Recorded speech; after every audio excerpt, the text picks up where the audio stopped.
A baby girl, just 20 minutes old, lays quietly in the labor room of Haiti's largest hospital.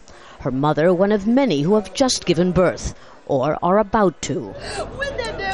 It was a very different scene here immediately after Haiti's earthquake. In the open-air waiting room, women cried for help from overworked doctors who often couldn't get to them in time.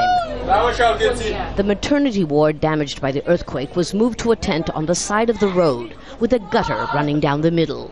No running water, no disinfectants, stifling heat, a breeding ground for potentially fatal diseases for mothers already debilitated by hunger and stress.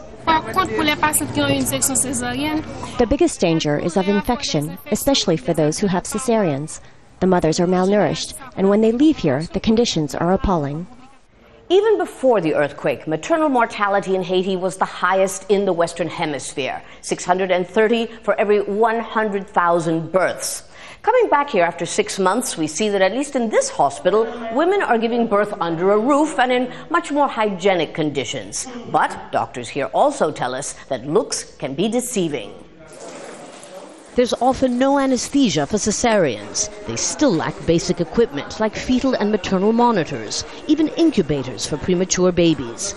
Off camera, doctors tell us they haven't been paid since May, which is why some of them have gone on strike. Others often fail to turn up for work. We don't have a really good operation room, you got it? But this one that we have is, after the earthquake, it's not a stable room, you know? But sometimes we can't get, some patients can't get operation because they miss materials or they miss some blood or everything. Many Haitian women never go to hospital. Traditionally, a high percentage give birth at home with the help of midwives, even if home is now a flimsy tent in a filthy camp. This often increases the danger for expecting mothers. True, with more access to hospitals and free clinics run by NGOs since the earthquake, a larger number of pregnant women are going to healthcare facilities. Still, that isn't enough. Maris Theron returned from the hospital 5 days ago. Her newborn is healthy, but not so the mother.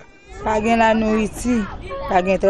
feel weak. My legs feel numb. I don't know what's wrong with me, she says. She has no job and no money for food. Inside her makeshift tent, the heat is unbearable. And when it rains, as it has been, she sits here getting wet, trying to shelter her baby with her body. Back at Haiti's busiest public hospital, the administration says it will soon be forced to start charging patients. There's just not enough money. And until there is, pregnant women like these, suffering from often fatal complications, will find it even more difficult to get the care they need to stay alive.